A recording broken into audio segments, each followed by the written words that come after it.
Hey, what's up, folks? How you guys doing? Hope everybody's doing well. Thank you so much for being here this evening. Today, we're going to talk about something that is, um, I guess we can say that it's something that's been weighing on my heart pretty heavy, and I want to make sure that this is a discussion that is had. There's a lot of kind of discussion, be it political, be it religious, be it whatever, about the events and things that are going on. I want to talk a little bit about that. Not a lot. I don't want to dwell on anything like that. I want to be very clear that the information we're going to be talking about today is not taken from any one specific lens. We're going to talk about this in a very open manner, meaning that my moderators make sure that as people are having this discussion, that we're leaving this open to people being able to talk. We don't have to like the stuff that's in there, but all I ask is sincere kind of reflection before you post something. Don't be ignorant of each other. If you have to leave, you have to leave. I get that, no problem. But let's show some respect to everybody who's coming in. I am freezing up a little bit, so I'm going to try and close a couple of these windows and see if I can eliminate some of this. So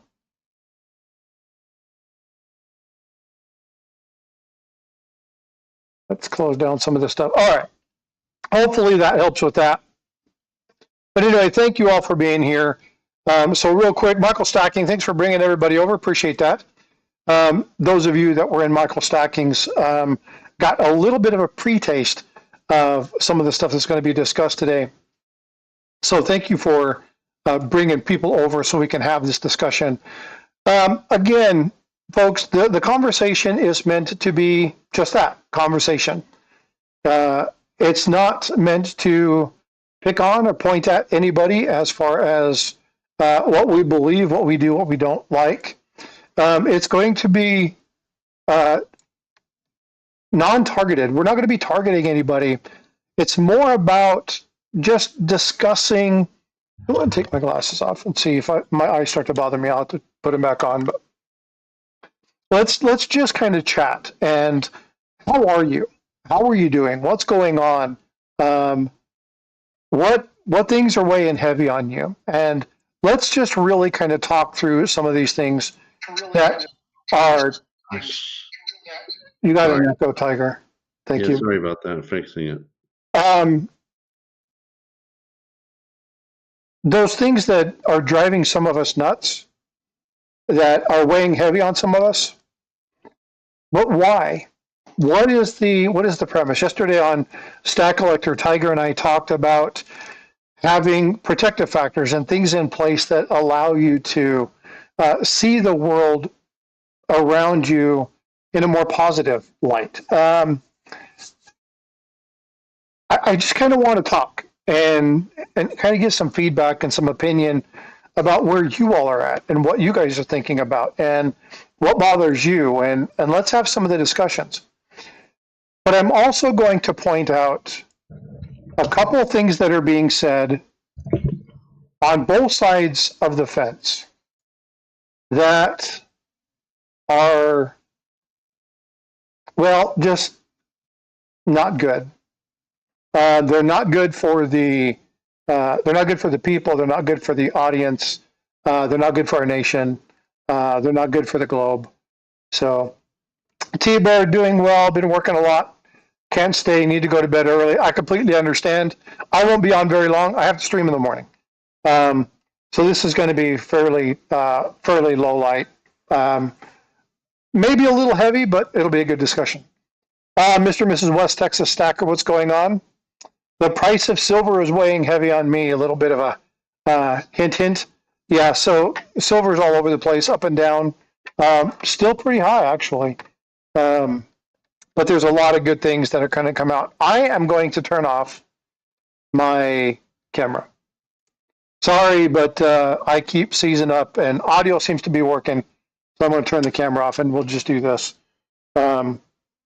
maybe I'll move it and show some coins or something here in a little bit, but I'm just going to do this for right now. So how are you, Tiger? What's going on in your world? Oh, not much. Yesterday I took a class on trauma, passed the test, which is going to make the employer want to keep me working. And then drove home, that whole thing. That's why we did Stack Collector while I was out of town. So did Stack Collector right after I did the test. Just got home not so long ago. Happy to be home. So little happy and unhappy about the price of silver going to 43 plus. And for those of us who are been stacking for a while, you're happy because what you got has just improved your dollar cost average. But for those of us who want to buy more, it's an unhappy event because the price keeps going up and you don't know if it's going to be a peak with a dip coming down or if it's going to keep going because none of us can tell the future. So it's a mixed bag of nuts. I think that's pretty much anyone who's been stacking for any length of time. When the price goes up, you're happy because of what you got. You're not happy because what you want to get. How about yourself? Um, See, I look at it as, what is it really saying about the status of our economy? That's true too. Okay, that's kind of what I'm looking at. And so it's really easy to go, oh, well, it's tough because I want to buy, but what is this really signaling? And I think that's kind of one of those things that has got more of my attention than anything else. I do not know what's going on with my camera and why I've got this all looks absolutely horrid.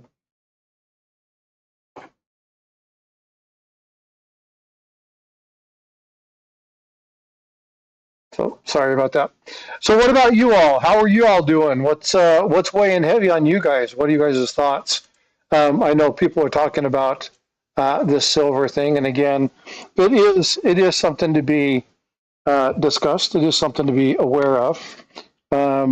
Is it weighing heavy on everybody else, or what's going on there?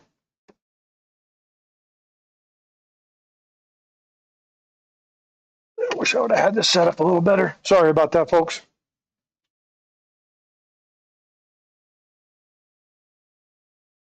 We need to keep going up on prices. Let's see, what have we got? Says things we need to keep going up in price. Prices of everything are through the roof right now. Yeah.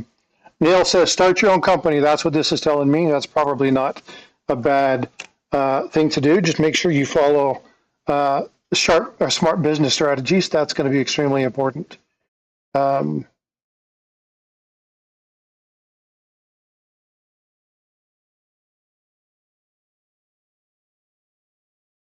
Gold maple, let's see, health is the most important. Adios, Papa, how are you doing? Good to see you. What's up, OC? We have 3 more rate cuts. Yeah, down by 0.25% or something like that. End of the year, we'll see 48 by 50.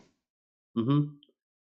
What I'd seen was only one person in the Federal Reserve wanted to drop it by 50. Everybody wanted 25. And I'm hearing that the anticipation in the economy here in the States is they're anticipating the next 2 months to bring 2 more rate cuts, which between if the rate cuts do happen, and also if we continue to have the global positioning of potential warfare, it's just going to drive the prices up. So this might be the new floor as far as I'm concerned. Maybe. It's a very good possibility, but I have no idea what's wrong with my camera. I'm just going to definitely turn it off. I moved it and there's probably something on the lens or something in the setup that's not allowing it. So I apologize, folks. Maybe, I don't know. I really want to kind of understand what's driving it. I'm less concerned about the price If I need to buy it, I'll buy it. But right now, it's what is it that's causing this going up, going up, going up, going up? I just think it signals bad things. Just me. I totally agree with you. And I think that my fear might be accurate. But like I've always told you and everybody else, I don't have the wisdom of Solomon nor the omnipotence of God.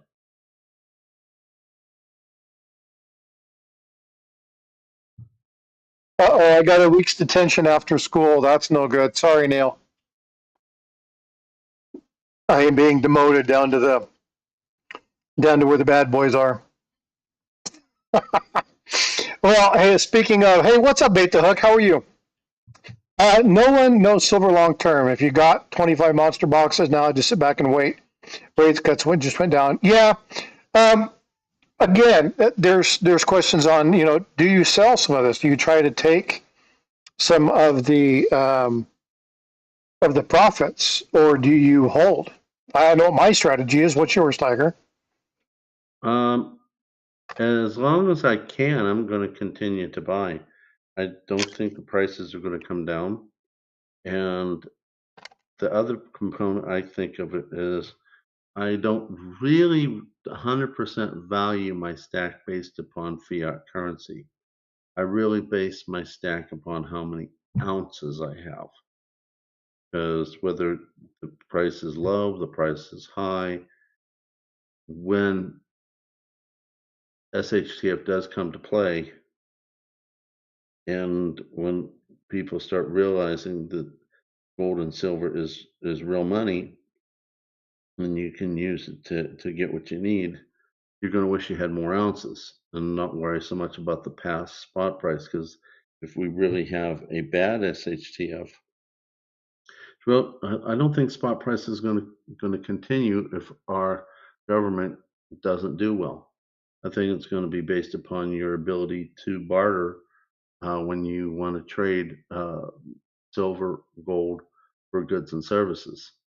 So the question then becomes how many ounces you got and how good are your negotiating skills. So, I agree with that to some degree, but I think there's more to it than that. If you really want a good lesson, you need to understand what happened during the Great Depression, right? And that's, again, we repeat ourselves. We repeat the mistakes that we've made. The same financial choices keep happening over and over again.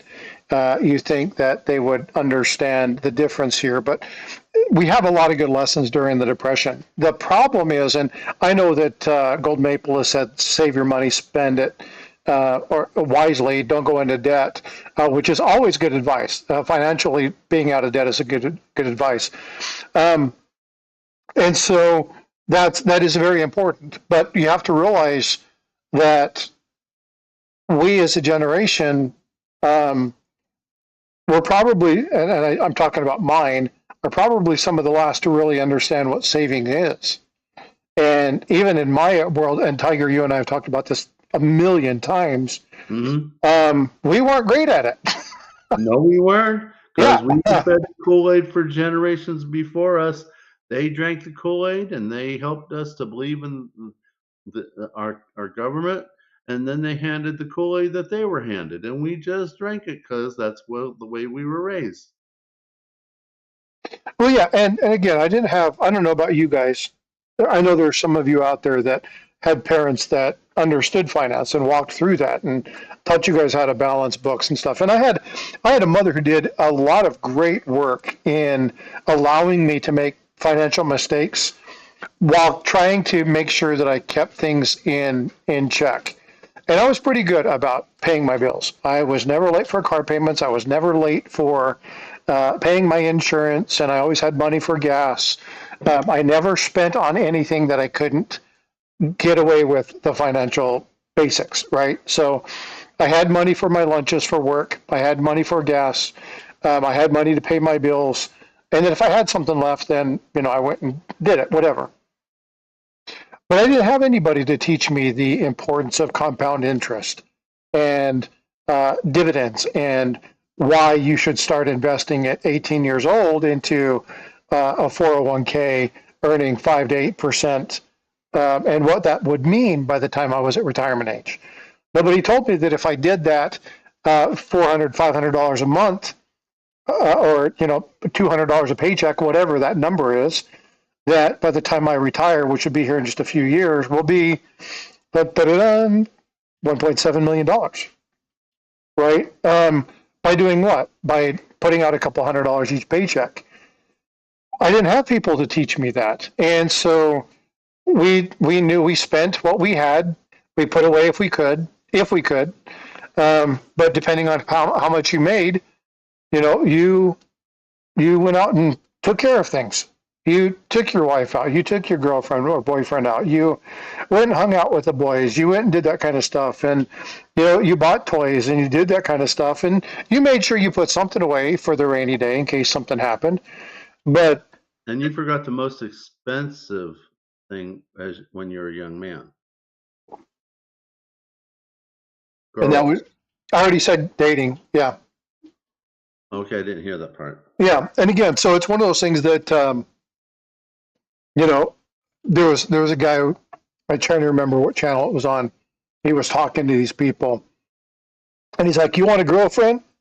He goes, "Man, I'd love to have a girlfriend." He's like, "How much money you got?" He says, "Let me hold your wallet." And he ran away. He says, "That's what having a girlfriend is like." I know it's funny because it's like, oh my God, that's so stupid. But you do have when you're dating somebody, you do have money that's going out. I used to teach my son, he didn't listen, that, girls get you into trouble, money gets you out of trouble. It's better to love money than to love girls. Of course, he didn't listen. Well, and again, when we talk about those, there's intent behind those. You're not trying to teach somebody. It's all about the love of money. What's up, Stacking Surfer? How you doing, bud? Hey, Surfer. So again, there's a lot of things that weigh heavy on us, and there's a lot of things as we're going up, and we have generationally there are different ideas and different viewpoints, and you can't get away from the fact that the money now can nowhere near buy what it used to buy. Right? There's no way that the value of the money that I had when I was some of these young kids' age, it doesn't have near the purchasing power. I mean, go try to buy a car. For those of you who haven't bought a car for 8, 10 years, sticker shock from hell. Like used cars, $30,000. Like what? You used to buy a really decent car for 30 grand. So it's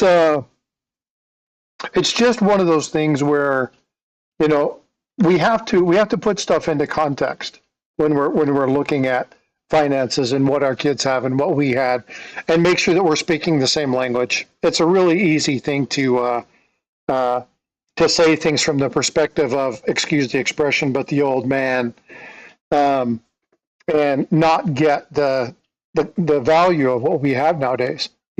What's up, Great Scott? Good to see you. All right. Well, enough about the money side of things. Let's talk about what you and I were chatting about the other day. What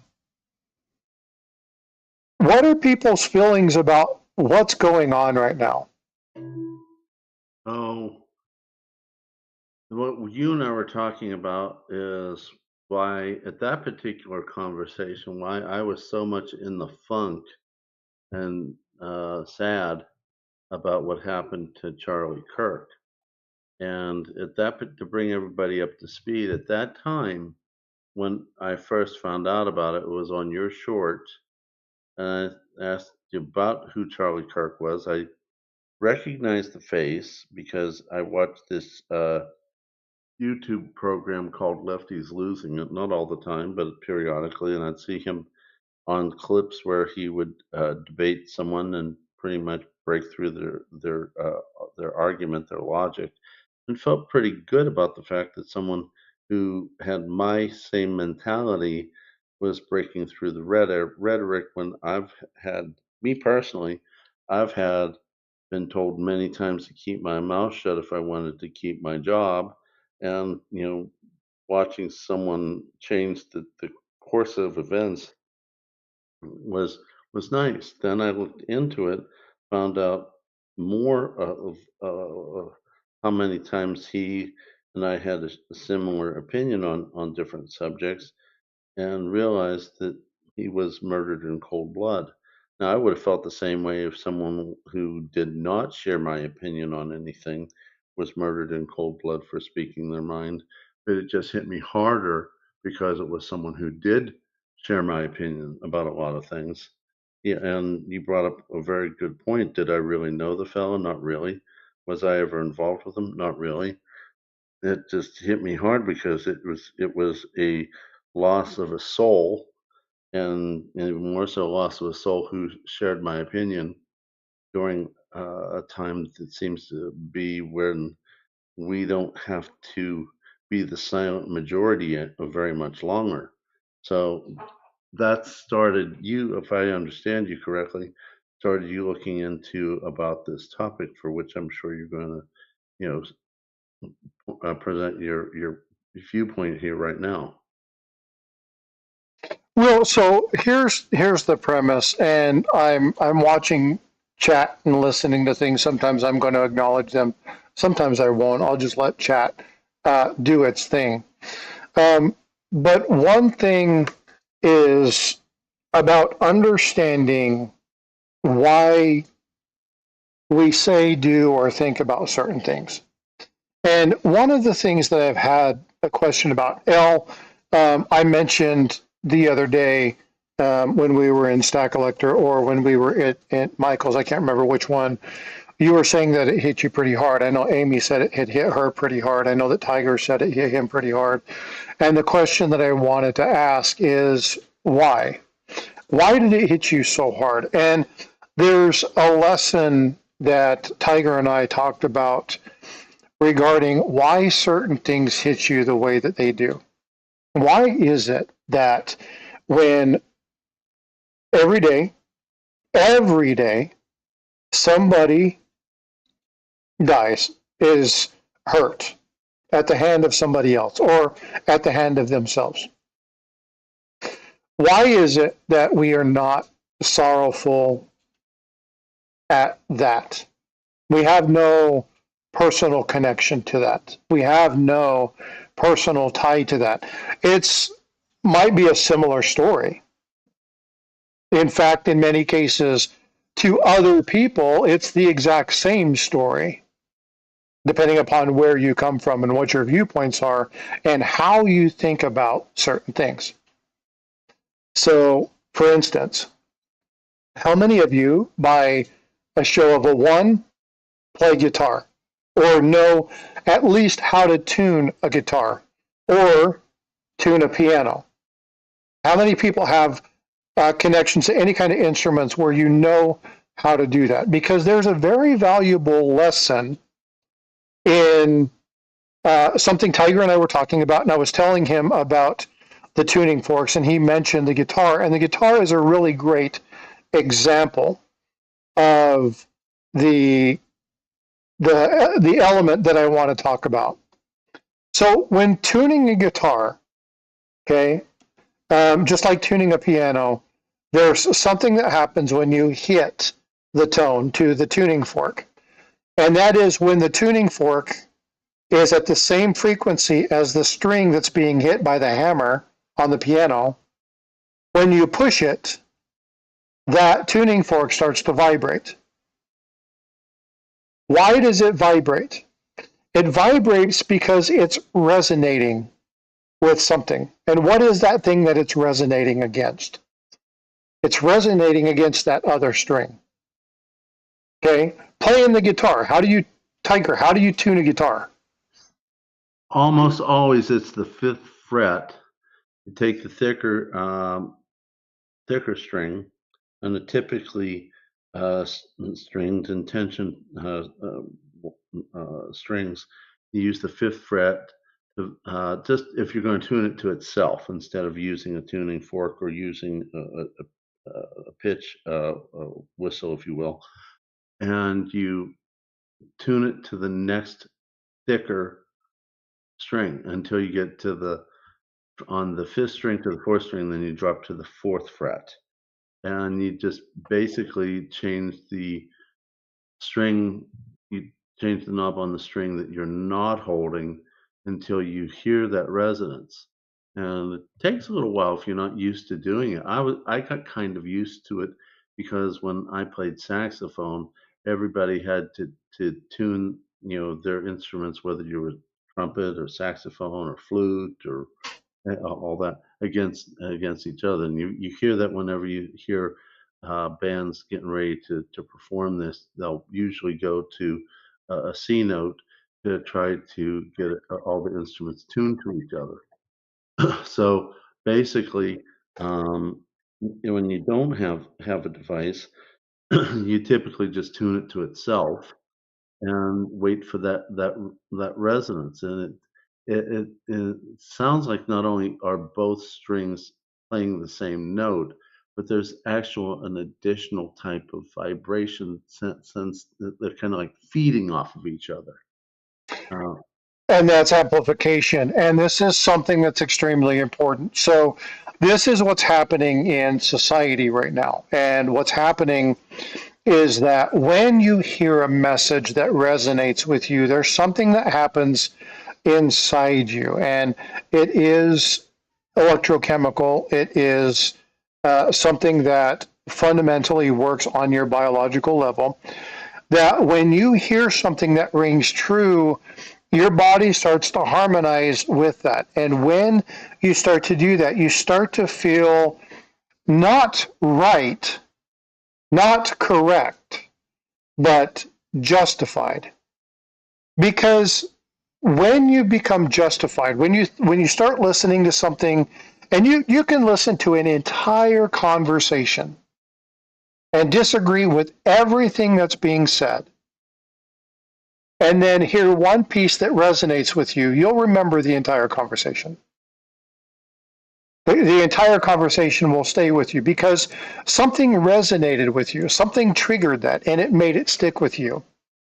And in this situation with Charlie Kirk, why this resonated with them is because it impacted somebody on so many different levels that it seems like everybody's coming together.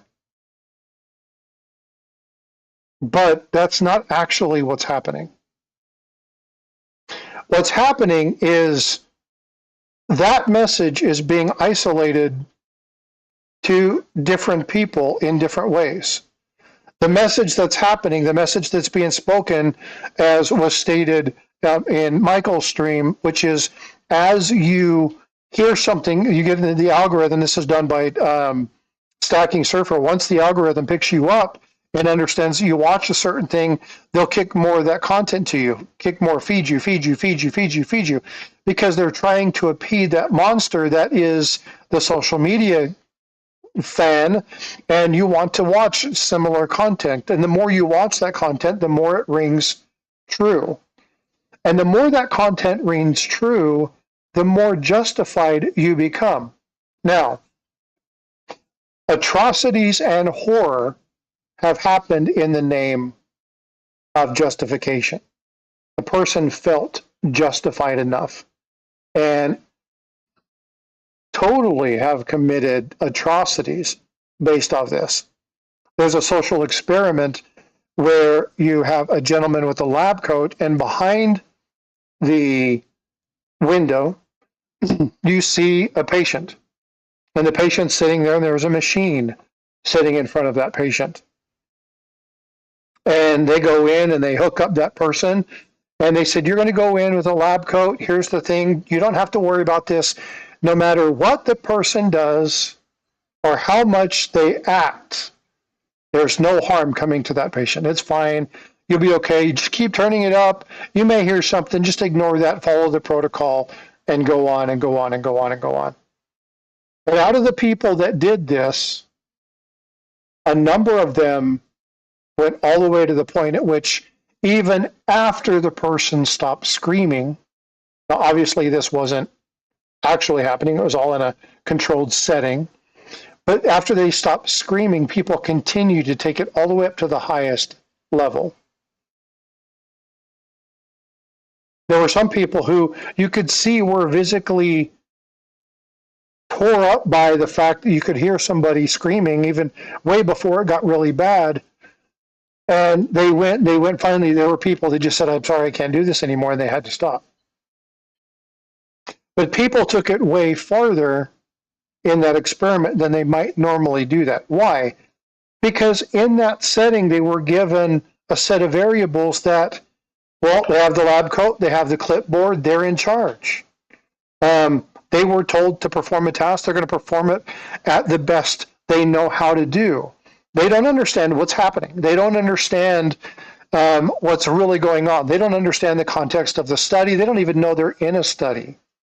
But yet they continue, because of the information that they've been fed, to perform a task that proves, on paper at least, extremely harmful to the patient. But because they're given and they feel that right, they feel that leadership connection, they continue to take it too far. Now, here we have a person who was a leader, and anybody who says Charlie Kirk isn't a leader is fooling themselves. He was a man who enjoyed discussion. Now, did I like every stance that Charlie took? No, I did not. But I listened to him. I was a part of Turning Point. I listened to some of the conversations. What I respected Charlie Kirk about was two things, two specific things. Number one, he stood by his faith. He was unwavering, undying, and he stood by his faith. And it doesn't matter what faith you are, it doesn't matter what your belief are. When you are fervent in that belief, I may not like what you're saying, but I can promise you one thing, I respect you.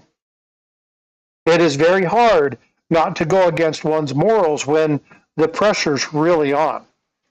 The other thing that I really liked about this was that he did it in an environment that was conducive to discussion, in a place where he didn't necessarily belong. He put it on their terms, took it to their turf, and allowed them to ask the questions. Sometimes his responses were very eloquent.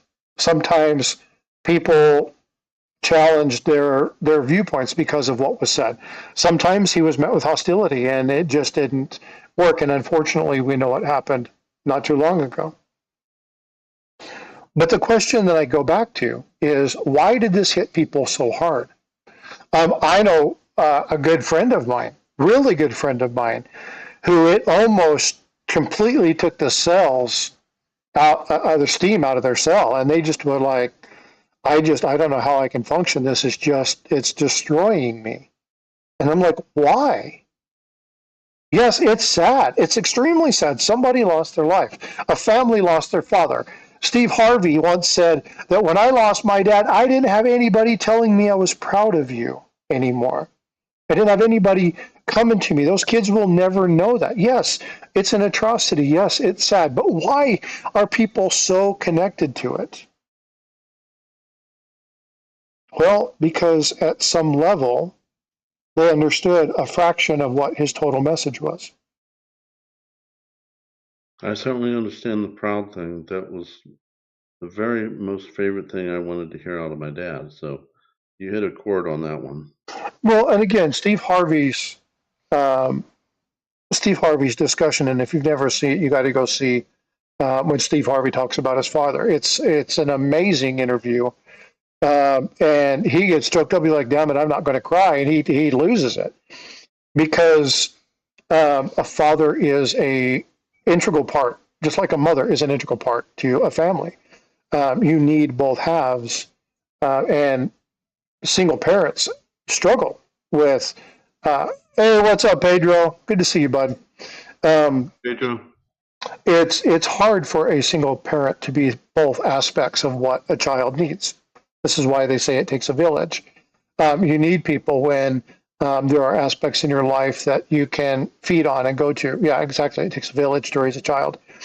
And so, yeah, it was totally just distraught to see that this young family, two beautiful kids and a beautiful wife, have lost their life partner, and they'll never get those lessons. There was an interview where I was listening to somebody say they're going to have to read stories about their dad instead of their dad reading stories to them. What a freaking bummer of Yeah. a statement. So yes, but that does sound actually. I tried to turn it down. Some people say they can't hear me, and then I turn it up, and then it sounds like nobody can. So sorry, 949. I'll see if I can try to balance that out. But I've got my limiter set. It shouldn't be. It shouldn't be going all the way to the top. It may be the way I'm talking. Um, but the one thing that I want to reiterate is um, people think that, and Gold Maple's in here, I'm going to pick on you for just a minute because of something you said the other day. And it wasn't, uh, it wasn't something that I took issue with, but I wanted to correct you with. And this was, he was just a stooge of Trump. And what this is it's misinformation about who the man was. He was 30 years old. He started Turning Point at the age of 18. He actually was integral in campaigning and doing things to support Trump, but he's by far not Trump's lackey. Um, he had a mind of his own and was very vocal about some things that the president does that he needs to not do. So we get this is where we go into these buckets and we say, well, he was tied to Trump and I don't like Trump, so therefore I don't like him, without understanding the premise of who the person was. And why is that? Because we're in a bucket of people who are resonating with us. And it sounds like a good statement. It sounds like a good argument. And you need to understand more about the stuff you don't understand than the stuff you're in support of. Because if you want to have a good discussion, you really need to understand the other view. And we don't do this very well. And then when you have a debate to bring violence into it, that's just wrong. A debate is a discussion, two points coming together to understand why either the person believes that or to change a person's mind. At the end of the debate, there were two actions. There was a shaking a hand and an agreement that we can agree to disagree, or there was a point in which people said, I need to learn more information about this. I need to come back. I feel like I'm not quite up to speed. Some of the things you said today have really made me think about some of the things that you've said, and I need to go back and do some more research. I appreciate the opportunity to learn more about you. I hope we can revisit and do this again. When was the last time you heard that kind of conversation? Other When? than for watching what happened with Charlie Kirk, not very often in my lifetime. Usually people get hot under the collar and at best agree to disagree and then they avoid the topic at all costs. That's what I normally see in my life, and I'm bet it's the same way with most of the rest of you. Um, I look at things and go, do people really understand why they have an emotional connection to Charlie Kirk? You, I'm going to pick on you for just a second because you and I talked about this, and I asked you a very poignant question. What do you know of Charlie Kirk? Prior to me asking you who he was, only what I saw on Lefties Losing It. But And within a very short time, it was pretty downtrodden for you. This was a yeah, heavy blow. What changed it? a lot of things. He's a good father. He's a good husband. He's a good Christian. He's a role model that I would like to be better at in those areas than what I am by myself. Um, and those things bother me. Also, the fact of what I do for a living. My whole life has been spent trying to save lives, to eradicate disease, and to see someone snuffed out just because of their opinion bothered me, and I've seen myself actually lose jobs and other people too when the opposing viewpoint of whatever subject, and you're told if you voice your opinion, you're going to lose your job. And sometimes I did it because the core of me was just so strong on certain topics. And I have lost jobs because I disagreed with certain things that were happening. So seeing someone who was voicing their opinion and the silent majority is starting to not be silent anymore, and he was a leader in that, it got to me as well. But just the fact he's a young person, dad, husband, Christian, good role model.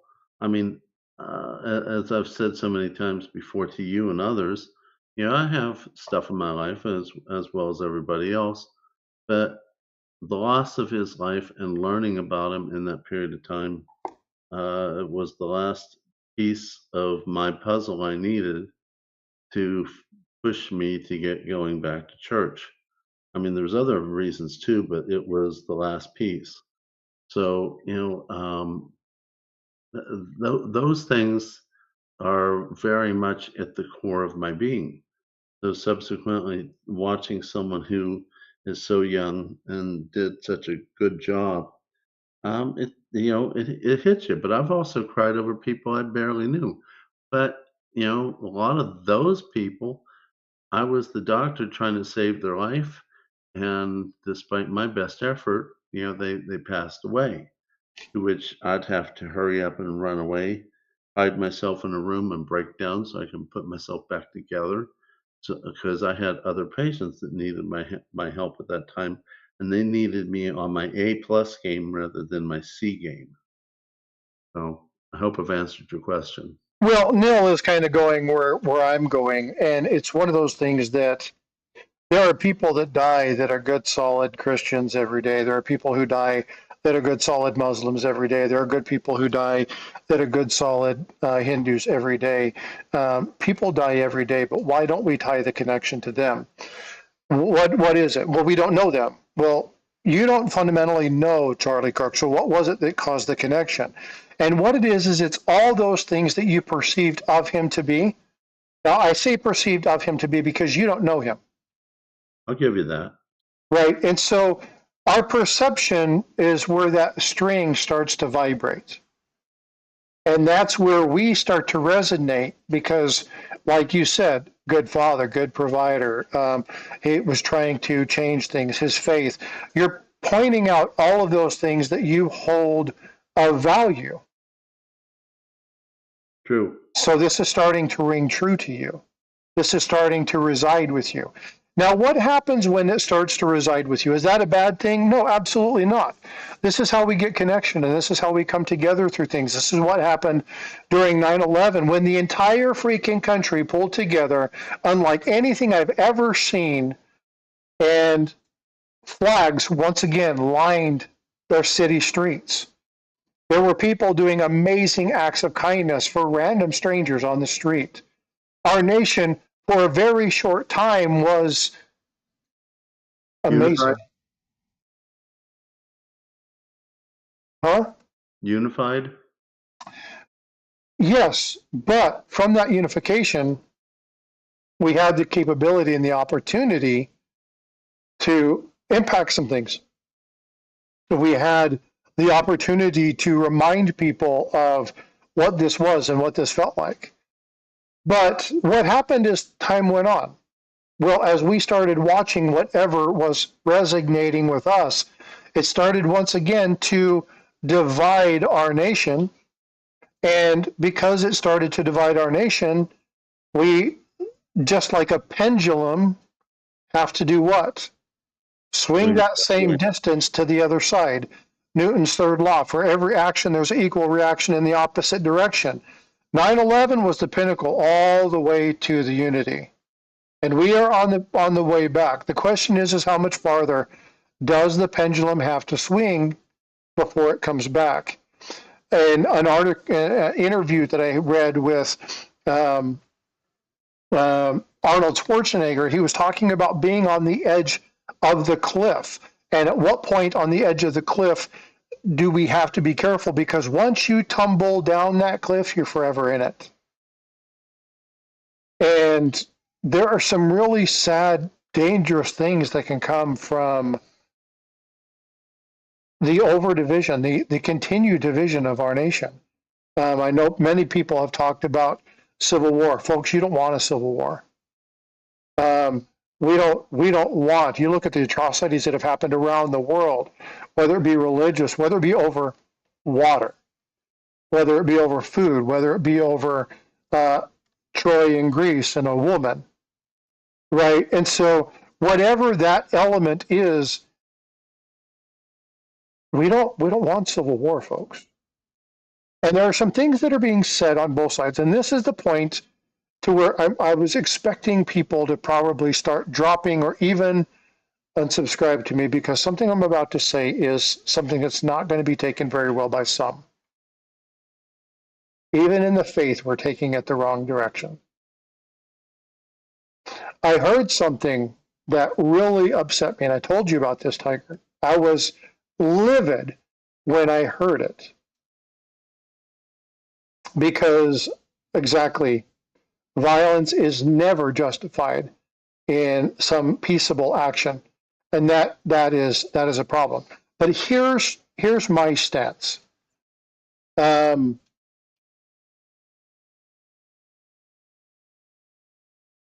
We continue to rip ourselves apart, and the words that I heard really, I can't tell you how angry they made me.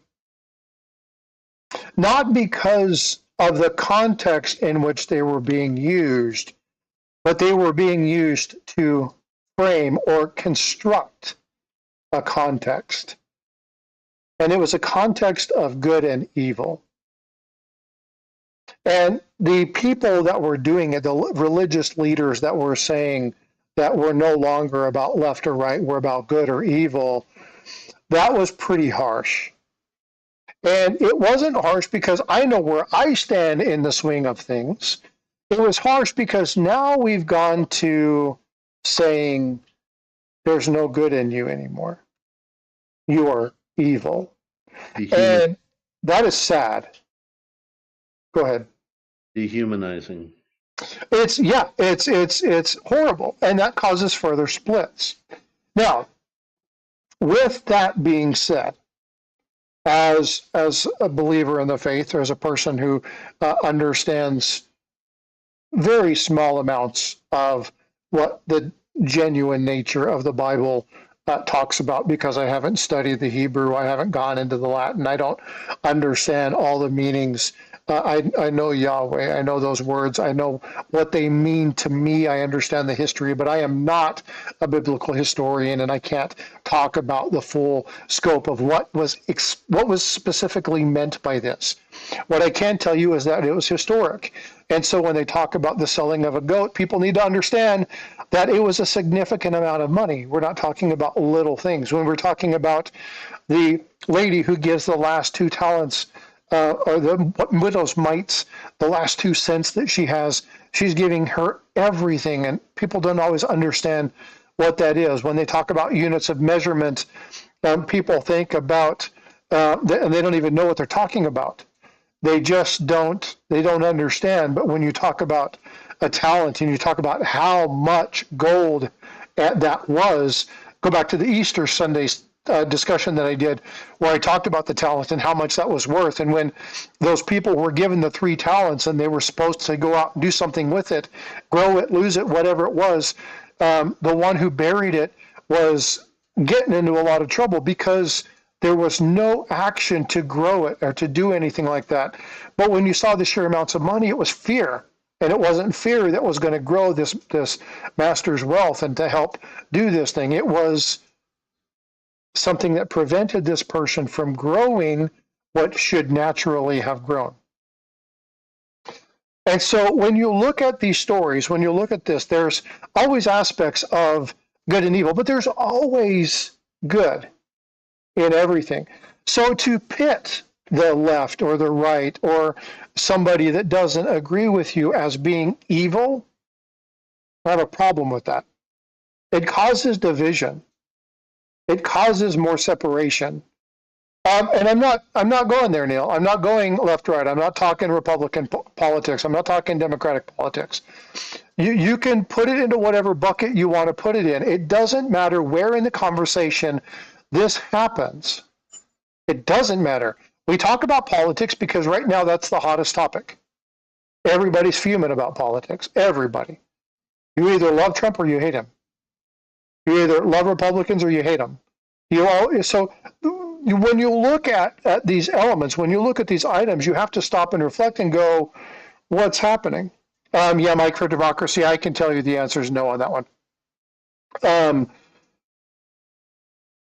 There's something that has to be done. And what is it that has to be done? We have to have these discussions. And at the end of this, we have to understand something. We have to understand that I may not agree with you, but I appreciate you being here having the conversation. We need to get back to this. We need to stop saying us versus them because it's we, the people. We need to stop saying it's your party or it's my party because it's we, the people. It's your idea of sexuality, my idea of sexuality. You know what it is? It's we, the people. It's about remembering what our nation was founded on, to get away from the tyranny and the oppression, to break free of those things that divided us and brought us together under a unified front, in this case, religion. Now, not one specific, the freedom of. Now, there was a targeted belief structure, we do know that. But again, the whole premise of this was that we were coming together under a yoke. Everybody was invited, coming together under a yoke of the ability that we're not going to necessarily see eye to eye, but we're framed and founded on a very specific topic. We're framed and founded on integrity and trust and respect. We're founded on hard work and effort and growing our nation for the betterment of its population. But we're not about that anymore. We're divided. It's about us versus them. It's about you versus me. It's about my party versus your party. It's about sexuality. And what happens is, again, we lean so far one direction that the pendulum has to come back. And the pendulum is unrelenting. I don't know if you've ever seen a very large pendulum swing, but it isn't something you want to stand in front of. Because when it comes back, it's going to knock you on your butt. And right now, we're at a full swing coming back the other direction. People think we have leaned too far. I think it's going to continue to go. Because situations like this only make that bell ring true for more and more and more people that lean on the outskirts. And they feel more right. And I told Tiger this, and I hate to say this because it sounds ignorant, but it brings idiots together. It brings the zealots together. It brings the fools together. And people see those folks doing stuff, and then they form opinions, and then they form their own group.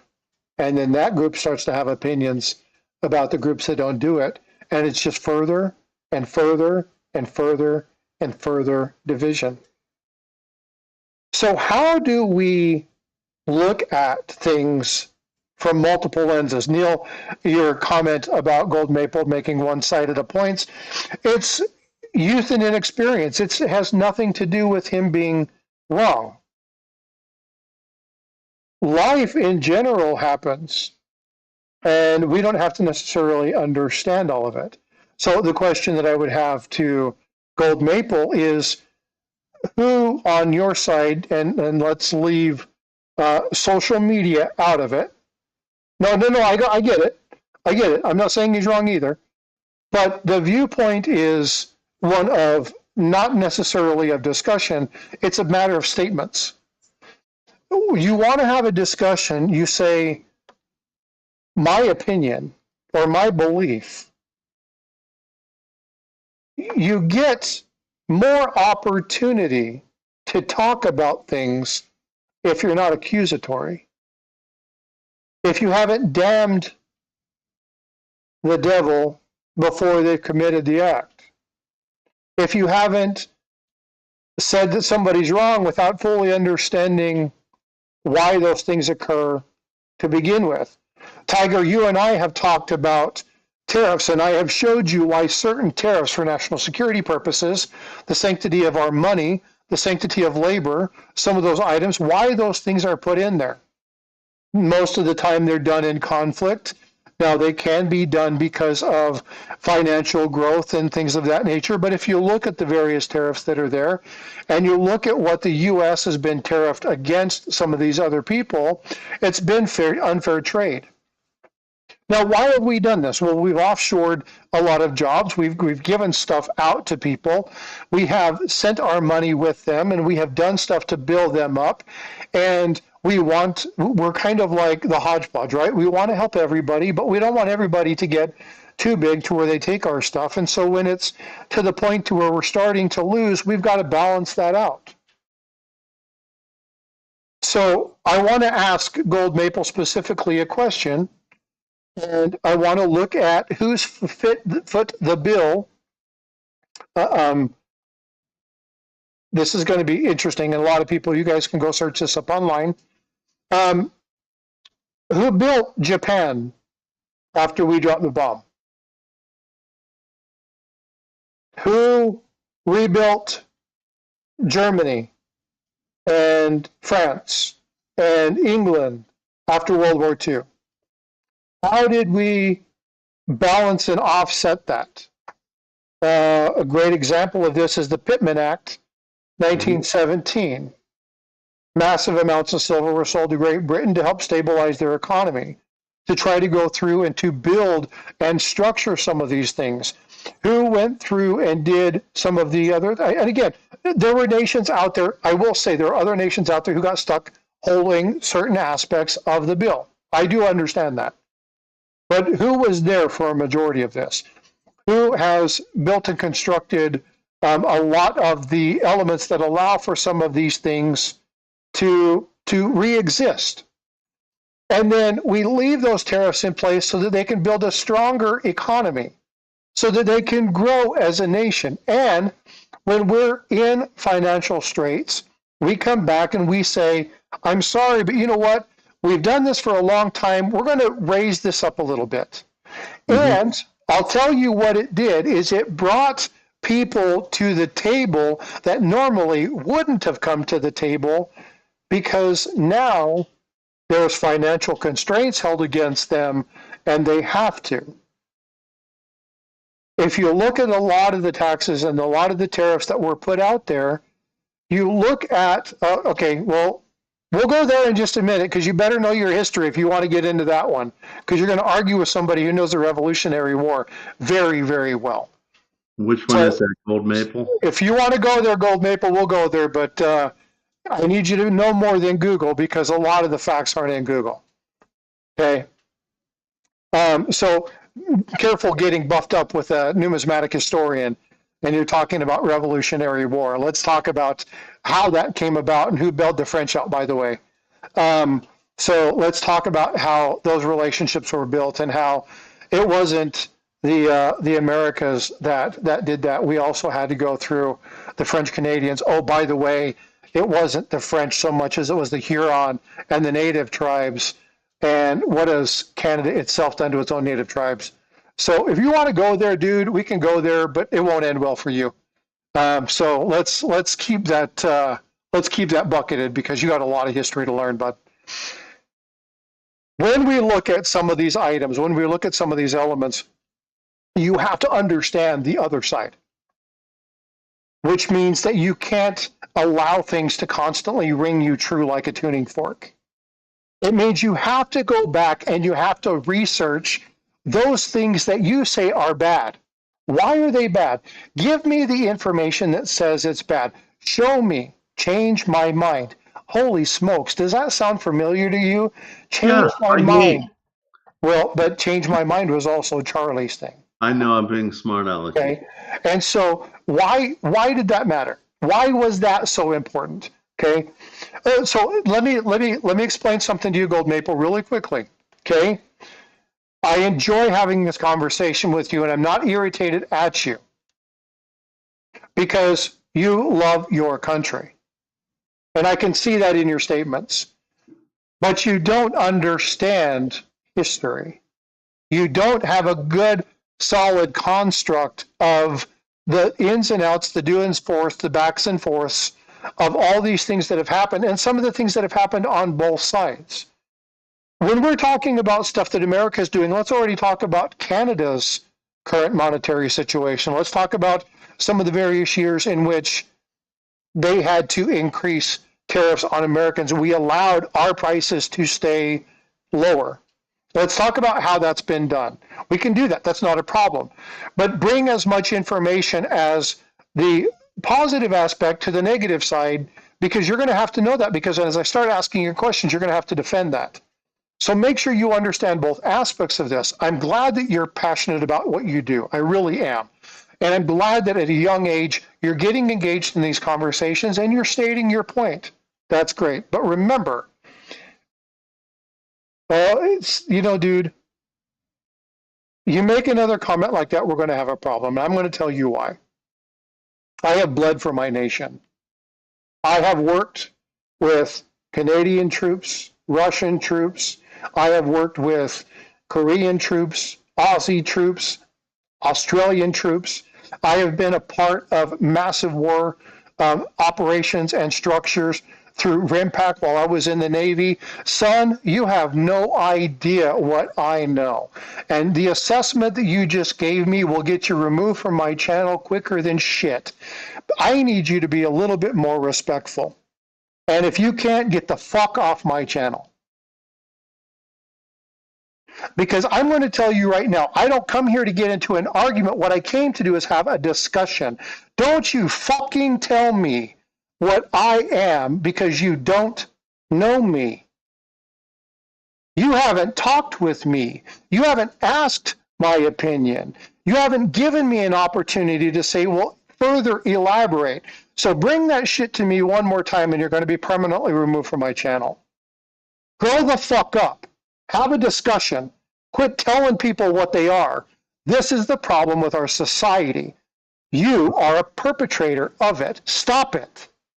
And Let's go back to having discussion. this is a point that I want to point out with the Charlie Kirk thing. People came at him with anger and disgust, and he treated them with kindness in return. You know, I've had many conversations with Frostbite, most of which we agree on, and some of which we don't. In fact, we've been discussing a totally different topic earlier today, where he and I kind of see each other's viewpoint and we kind of don't. And no matter how many times we will have a topic that we don't 100% agree on, I know that this is the same man that tracked me down when I was in a hospital, septic, and I was out of it to the point where I wasn't even awake. And when I did awake, I gave the right phone number. Uh, I gave the right phone number to the nurses to call my wife, but in the wrong order. This guy tracked me down. This guy's a very intelligent man. He's a very good man.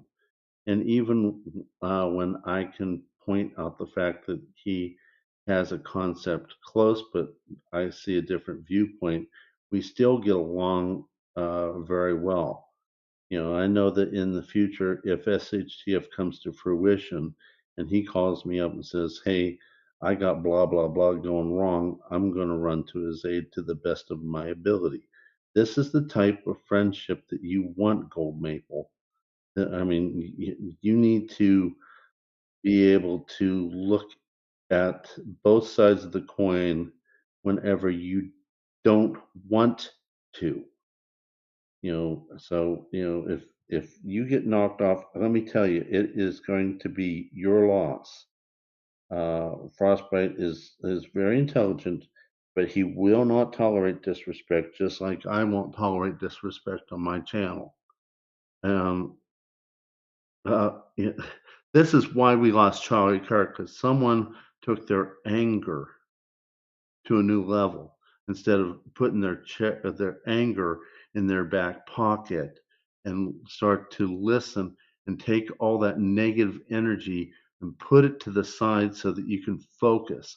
When I take care of a patient and I'm going down the wrong avenue, as all doctors do from time to time, you have to be able to take your pride and throw it in the trash can, reevaluate to see if you are doing the best job for the patient. And Yep. the thing that you know, you know, there are times when I've pointed things out to different people when they were wrong. My very first debate that I ever won was with a child, as a child, and my grandfather was telling me about bees and about uh, the queen is the only female and the workers are males, and I had to teach him that the workers are female and there's only one type of male and it's a drone. We didn't have the internet back then. We had encyclopedias, and I brought out both the adult version and the child version that was in the house. And he looked at me and said, I want you to listen to me, boy, because you'll probably never hear this again. You're right and I'm wrong. I never forgot that. The thing is that we're not all going to agree. That there's no way in the world you're going to get two people agree about everything throughout the course of their lifetime. It don't happen. But on Yeah. the other side of the coin, you got to be willing to, for the sake of your own education, to understand another person's point of view, and for God's sakes, the betterment of our country, and even more importantly, the betterment of each other's soul. Put your temper in your back pocket and consider someone else's viewpoint. Well, and so here's the thing. And again, I agree with Neil. We can move on from this discussion. And my temper got the better of me too. I am not one of those people to have. Um, I don't tolerate disrespect. I can tolerate differences of opinion, but when I'm being told how I am, now I don't mind. Hey, I feel like you're leaning towards this because of your stance here. Tell me what you feel. I don't have a problem with that, but don't you dare accuse me of being something. You have no idea who I am. And one thing that anybody in this community knows me, I am about this community. Well, folks, I have a bunch of stuff, and I've told Tiger this. I can do stacking videos and I can break down some finance stuff and I can get with people and I can build networks and I can do this and I can grow my channel. I can do a stacking and a collecting channel. I can do my joke channel. I can do whatever I want to do. And I can do as many things as I can do that I'm connected to. I can sell coins if I want to. I can do auctions if I want to. I can run races if I want to. But in this particular venue, my purpose, my sole purpose of this channel is about providing opportunity for people to learn, to stop the spread of disinformation and misinformation. Disinformation is purposeful. Misinformation is because you think you know. And what Maple was doing was misinformation. He has an idea and a construct based off of a limited years of experience. How many of us weren't that way when we were kids? The problem is that he took it to the point to say that's where your Americans are wrong. Whoa, whoa, whoa, whoa, whoa. Let's break that down. Which Americans? Which people? Who are we talking about? Right? And so it's one of those things where you look at how do you tolerate these things? How do you identify what's causing more dissension and work through those things? But the moment you start accusing somebody of being something, especially when you don't know them, then the conversation's over. It becomes an argument, and we need to stop doing so much arguments. Um, Uh, okay. Um, we need to stop doing arguments and have more of those discussions. So this is why I was saddened to see what happened to Kirk. Okay, and but I also understand that that's not my life. That isn't what my life revolves around. You know what's more important to me? You see the picture that's on my thumbnail? That woman's way more important to me.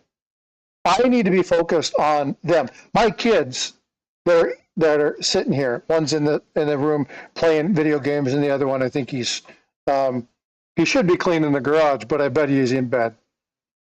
Um, those things are more important to me. I've got a college kid who's working through things and dealing with things and learning about things. I've got lessons to teach her. That's more important to me. So the question is, why did this Charlie thing hit so many people so hard? It's because they're losing focus on what really matters. What matters? And this is the Tiger and I had this conversation. What really matters to you, Tiger? What really drives you? And he was like, when my wife nibbles my ear, or or being able to put out a good video and good content and help somebody through something, being able to save a child's life or a person's life who's come into the ER and needs life-saving intervention, and I'm able to help them to grow people, to talk with you and to talk with my friends and to let people know how much I appreciate them, to get back into my faith, to do stuff. We've talked about health. When I get frustrated or I can't get in focus, I go swim. Swimming is the way, this is my escape. This is how I kind of re-energize myself with this. And I tried to ask her to come up and she said no. Um, Not lightly, but I was going to try and do that. I was trying to draw people to the discussion. You know, Um, I could always get her a sedation, and we can give her some truth serum, and we get her opinion on everything. oh, you guys don't want to hear that. Um, so no, but we need to have discussions, and we need to remember. This is why Tiger and I talked about what we did yesterday in Stack Elector. What's important is remembering what's important. Okay, remember, and Michael, I apologize for the swearing, and I know that you probably hit that off, and I do apologize. But here's my stance. This is it's disconcerting to me. We get so quick to tell somebody they're wrong without even knowing what the hell they're saying. We are so quick to a little bit. Yes, Neil, it was clickbait a little bit. Yes. Um, but look at my wife. Isn't she hot? I mean, come on. I figured some people would click on it. Um, He's the second hottest. there's, well, hey, I know, I'm good looking, but No, I'm talking about mine. You know, both. Well, you know my wife. We both married up, dude. oh, that's facts. That's facts. We both I married don't know up. about them. I don't know if they married up, but anyway. But my point again, we need to stop having to be right, and we just need to be at the point where we're having the discussion, doing something that is. Oh, Chris Richard, I miss your subscribing. Thank you so much. I did not see that until just now.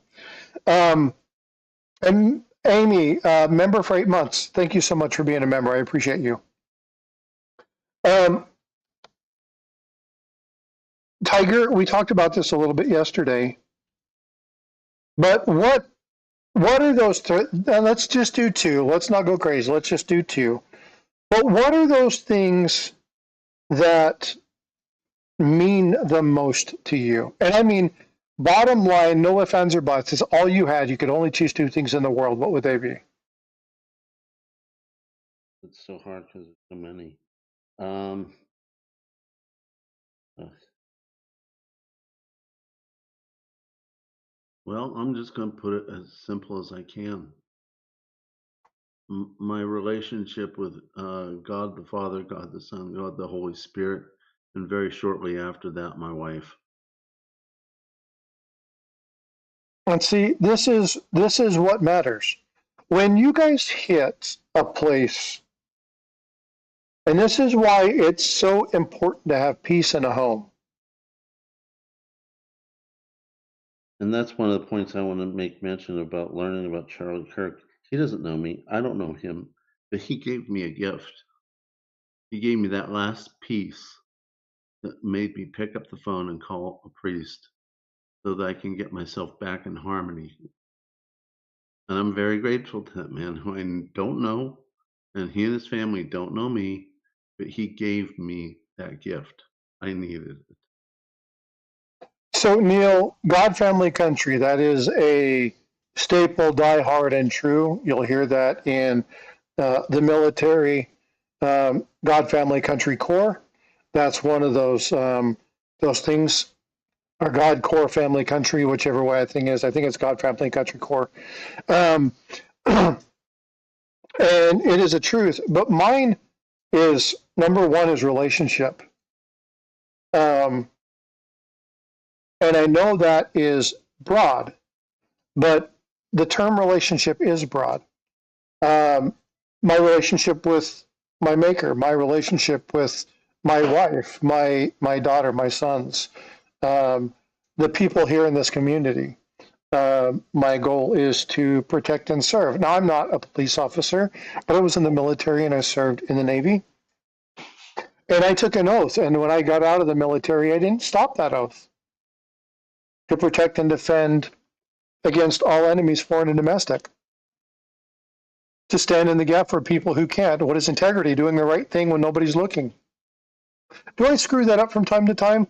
Hell yes. But you know what? I do everything I can to try and maintain those types of things. And I surround myself with people like Tiger, who just like myself will tell me the hard things that I don't necessarily want to hear. I've got a couple people in this community, Mad Stacker's one of them, who will hear me say something and he'll call me and he'll say, hey, dude, we need to chat about this. What's going on? What are your thoughts on this? How are you doing with this? Let's pray about it. Let's go through these things. And obviously, you guys know the friendship that Tiger and I have, right? I got 75 cents an hour in 1991 war. Yeah, and exactly. But it's one of those things that what drives you? So the first one for me was relationship. And the other one is something that my grandfather taught me. And that's that you only have one thing in this life. There's only one thing you own, nothing else. And he would have me go through this, and it was a number of years where he would ask me this question, and I would sit there. And for a long time, I thought it was a joke. And I'm like, well, you're going to tell me the punchline? And he's like, it's not a punchline. Oh, Tiger, do you know the answer to that? What is the only thing you own? Your integrity? Nope. Your integrity can be bought. Somebody can buy your integrity. What's the only thing that you own?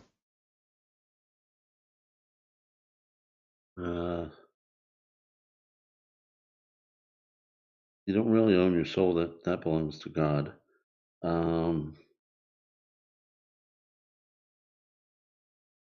The ability to choose to tell the truth or not. I'm probably missing the point. So UNOC right there, your word, that's a good one. Morals is a good one. Personally, very close, Flag City. Very close. Let's be a little bit more specific. It's 2 words. Your name. The only thing you own in this world is your name. That is the only thing that's yours. Everything else can be taken from you, but nobody can take your name. And so when you look at your words, people can speak with you and for you through you. we see this. Tiger and I talked about this. I'm definitely not going to elaborate on that, but people not being able to genuinely say what they want to because they're under the constraints of somebody else. So depending upon where you're at, you may not be able to speak your word. So in that particular case, your word is not necessarily your own. And if you're talking about something that you firmly believe but you don't understand, are those your words or are they somebody else's? So when we actually look at this, the only thing you own is your name. And what does frostbite mean to you? That matters to me.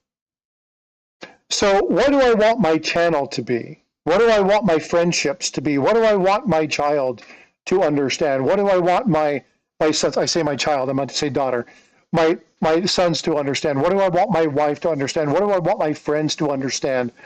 And that is that they're going to get who I am, the way I am, whenever I am, wholly and truly. I get passionate about things. Sometimes it comes across as being mean and arrogant. When sometimes I just don't understand. I was actually chastised by this from a boss the other day. It was like, please don't ever talk to me that way again. And I'm like, well, I'm sorry, you misunderstood. That did not go over well. But when it was all said and done, they had to come back to the table and ultimately say they were right, they misunderstood. I just simply stated what the facts were. Try and give you the best information I can. I make mistakes. I'm human. I'm fallible. But the only thing I have is my name. Not only my name, Frostbyte Coins, but my genuine name. It's the only thing that's truly mine. My kids will grow up and be their own. My wife, she can do whatever the hell she wants to do. She's my wife. And I ain't going to try and stop her. I've done that a couple of times. It doesn't bode well for me. Me too. Right? And so it's one of those things where don't tell me about what I believe. Don't tell me about what I am. You know what? I want you to say, hey, Frosty, you know what I see in you? I see somebody that doesn't quite understand something. Can we talk about this? Paul is really good about doing this. I think you got that wrong, bud. It was this. Hey, that was a great video. It's wrong. You may want to take it down and fix it. Call me and we'll talk about why it's wrong. And I call her. There's an unknown thing about this, and it's people know it, but this thing, and I just released a short earlier, and she told me to take it down. Well, did not so much told me to take it down, but it was, by all accounts, 100% a true and accurate statement, except I found out that this is one of the situations in which the person that did it knows it's wrong, but it's wrong in the system, and yet they have yet to correct it. It's a known issue by those that are genuinely in the know. But for everybody else, it looks like it would be something else. So I had to eat a little bit of crow and take that down and go, I can redo this video, and I will redo this video with the right information. And why is that? Because I want people to get as much and the most of truth that I can do that, which means that I have to admit I'm wrong. I want to go back to something that Gold Maple said. This is in boost and benefit of him, in that you have to understand how they played a role.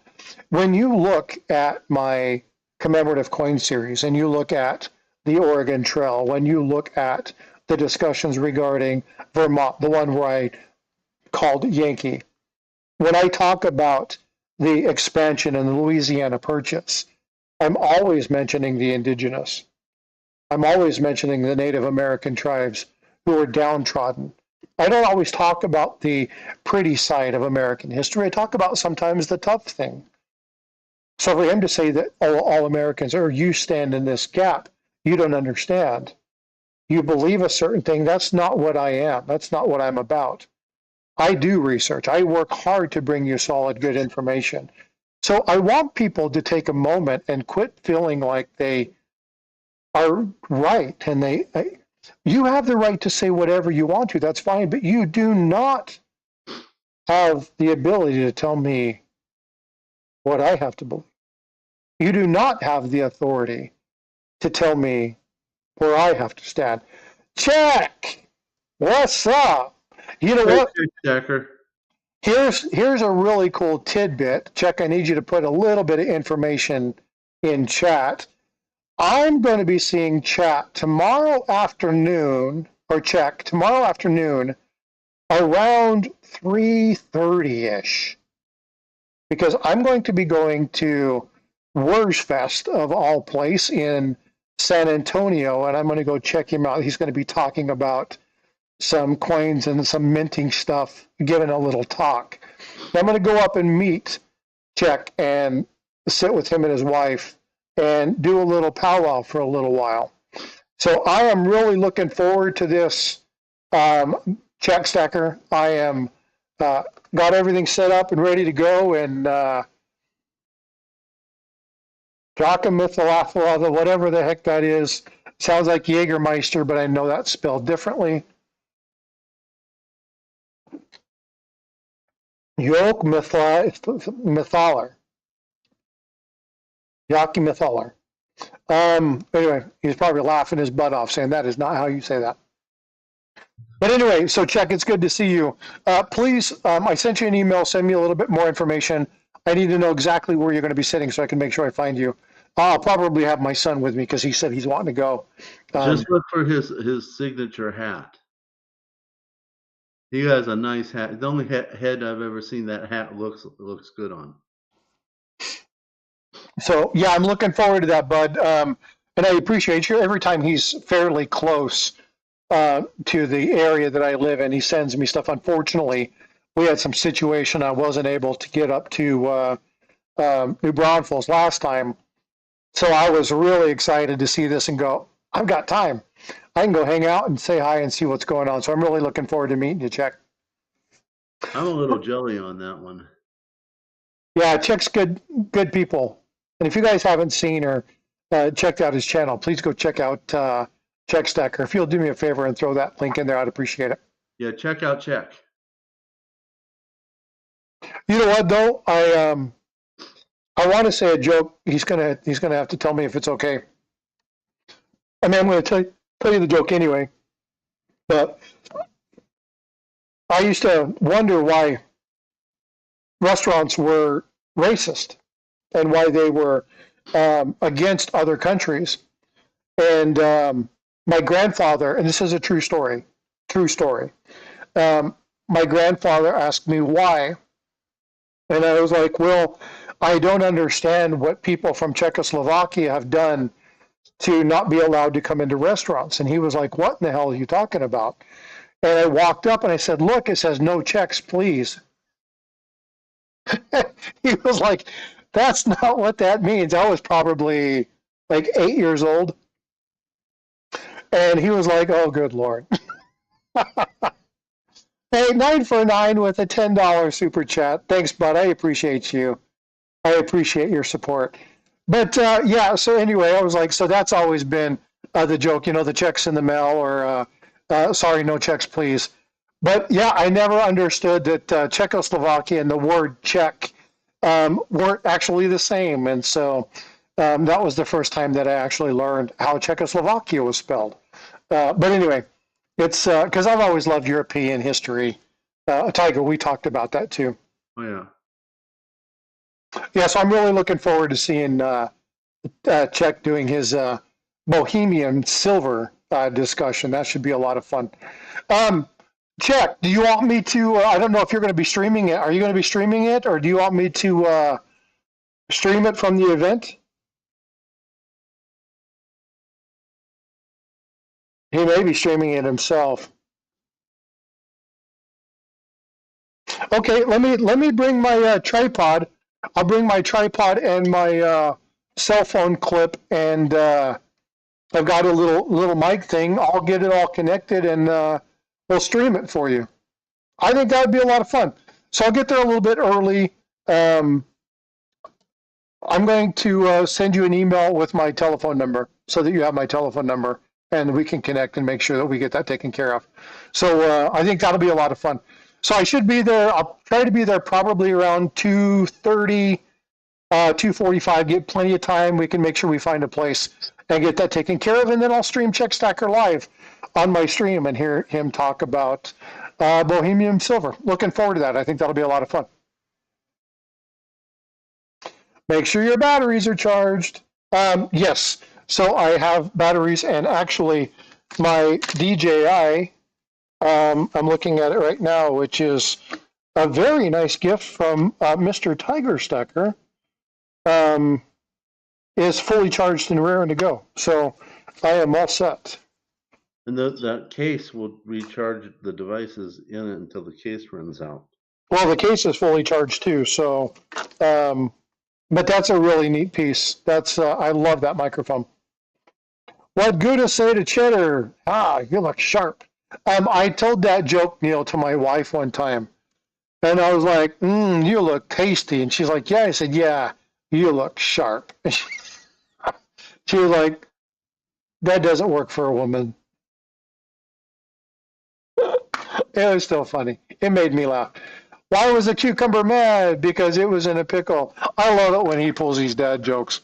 I don't know what sites you use, but they're awesome. Oh, what else is on your plate, Tiger? What else do you want to chat about? Oh, well, I think we covered a lot with Charlie and why I and other people have gotten involved in it. And the harmony resonance, not only harmony, but frequency resonance does seem to fit a good bit. Um, uh, you want to just briefly introduce, without going into too much depth, that you and I have been talking about some additional topics to go into explaining the science of osmium, so that people who might wonder what this is about, because I had a really great video taken from the live stream with Space Miner. And Frostbyte was saying it's a good video, but maybe I've gone over some people's heads. So we're going to try to be a little bit more Bill and I the science guy than what I thought I was. No, I don't want to give all the details, but that's going to be coming up. So that's one. Another thing is that I think I'm going to this weekend, depending on how good I feel with all the travel I did. I'm going to do my membership party, my every 3-month membership party for those of you who are members at my channel. So make sure that you're there. I'd like to have you there. And Frosty, you're welcome to come up on panel. I put out a feeler for aspiring alchemists because I think she did a bang up job helping me on the giveaway party for 200 2 years of content creation. So for those of you who want to come on, I'm trying to figure out what time and day is going to be best. Better Saturday, better Friday, but I'll put it on there here in a little while. Okay, so those are some things that we're talking about. And for those of you who haven't gone to see Stack Collector, we work really hard at trying to give you good content and as much, not only evergreen content, but material that may not have been covered by other channels, which is not always easy because you have to look for ways to present information that maybe no one's ever seen it from that point of view before.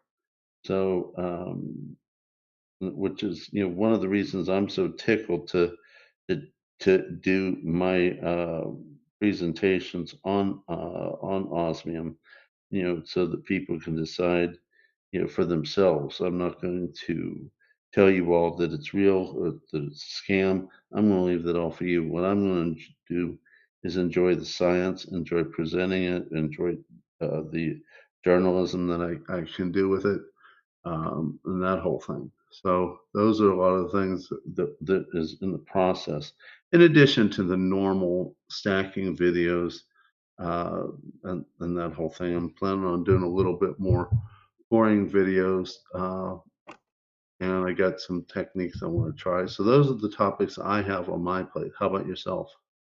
Well, we talked about the thing that we're doing for kind of explaining some of the basic principles. We are creating a series of 101s. They are the very basics to understand some of the details that Space Miner and Tiger did in that video regarding osmium. I've talked to a couple people about the idea of really trying to take things to the smallest common denominator and put them in languages that everybody understands. And so I'm looking forward to that. We've talked potentially about 3 additional kind of prelude videos to kind of get you set up so you understand some basic concepts about things that are said in the other video that will help give you a little bit better basis, and kind of help you understand some of the various levels of science and why it's so complex. And so I'm looking forward to that. We've got 2 weeks before we drop another one. In 2 weeks, I'm going to be at Michael's Stacking doing one of Frosty's stories. And we're going to be looking at the various stories like we did with the Newton boys a couple weeks ago, where we talk about the train heist and the 1924 peace dollar and how looking at the 1924 peace dollar can now have a sense of history to it, so you can remember a story that happened from that. I've got another one that's coming out very shortly about a ship. The ship is the one that went down. I got a ship coin. It's really cool. Got it just about finished. I've got to start finalizing the final edits, but that one's going to come out. And then again, in 2 weeks, I'll be over at Michael Stacking and we'll do another one on his channel. I go over and tell stories and stuff about it. It's a lot of fun. I'm also going to be redropping Jack Young's ICG submission. That was a live stream, but a lot of people don't like to go back and look at the live streams, so I'm going to put that one back as a video. Hopefully we can get some more people to see that one. And then I had a really cool interview today with a lady from the Anti-Counterfeiting Educational Foundation. Talked for about an hour, interviewed, had a really great discussion. I'm really working on establishing more relationships and building that network so that we can continue to grow that and help protect you. Steve, looking for silver raids coming in. Thank you guys so much for popping in. Appreciate you. I just got notification that the viewers are coming on over.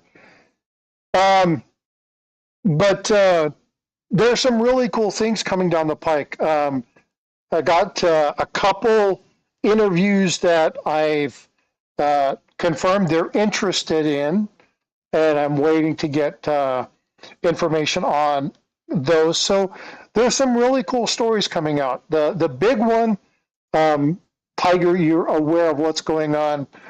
That story is probably 5 or 6 months from being finished.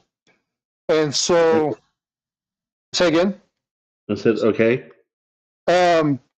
But that's going to be a pretty significant one. I'm trying to do things to help enlighten the community of a major situation that's going on, working with some people to resolve some solutions. We've talked to a couple of different people, not only within my channel, but at the ACEF, as well as people who work in law enforcement to strategize some stuff. So I'm going to be bringing you some pretty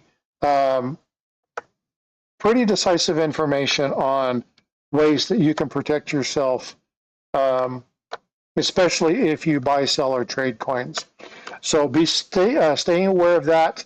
If you're not subscribed, please do me a favor. Make sure you subscribe, hit that notification bell, and make sure that you're documenting or you're paying attention to what is being laid out, because there have been some instances where I think I've been able, along with some other people, to help find a solution.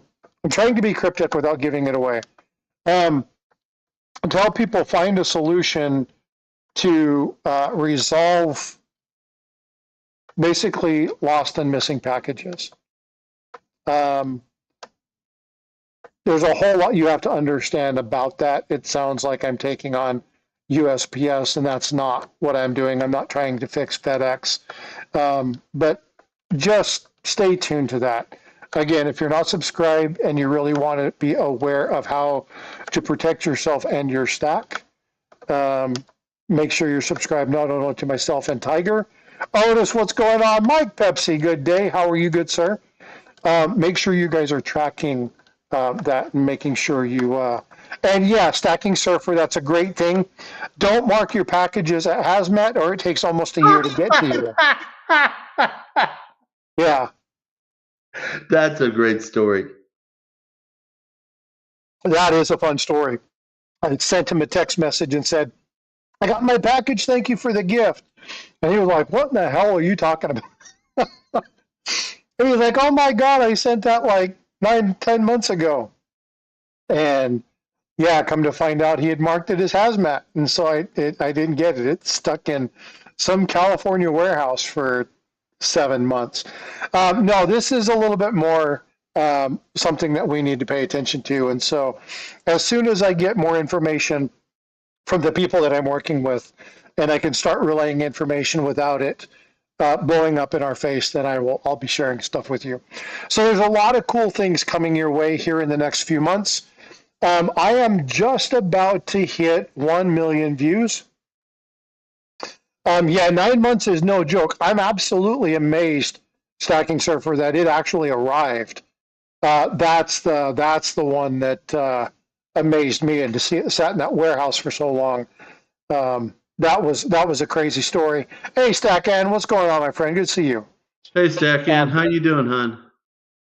But Tiger and I have a lot of good information coming out. I have talked to him about some of the things that I'm doing with other channels. Again, my engagement, I really enjoy having people like Coin Show Podcast and Live Coin Q&A, Copper Coins, Jack Young, Jack Riley, the folks at Harlan J. Burke who have come to support the channel.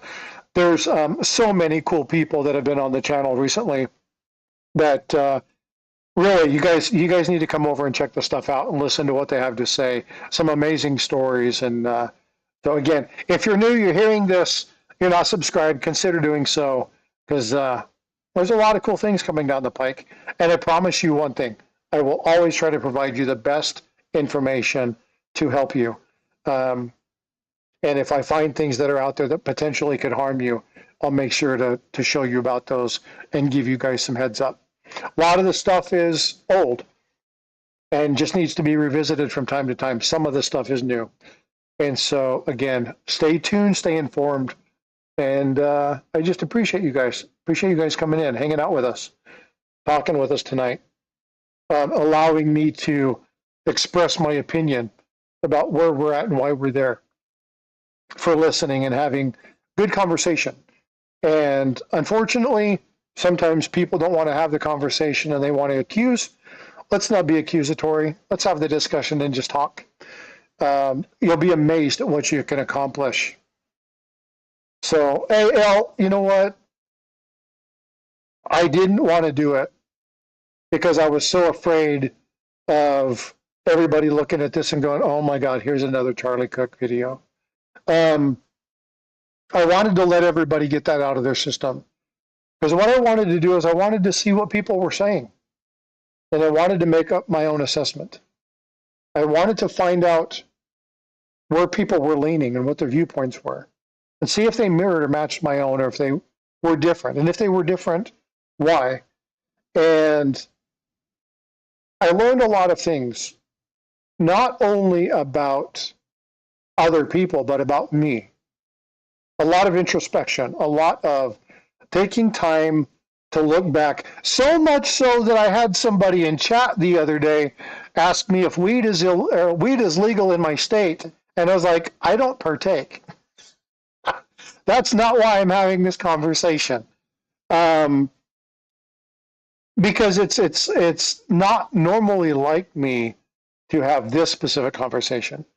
But what is important to me is the status of our nation, and that we need to come together and have discussions, that we need to agree to disagree, and that every discussion is an opportunity to learn more about the other person, to learn more about the gaps within your own knowledge, and to grow as a people.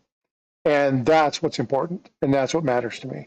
So I wanted to take some time and share that with you guys and gals. To got it, check. Thank you so much. I'm actually just came across my phone. Perfect. Um, but I can't tell you guys and gals, the people in this chat, the people that watch this, how much I appreciate your support of Tiger and I. The the jokes, the words of affirmation, the words of encouragement, the correction.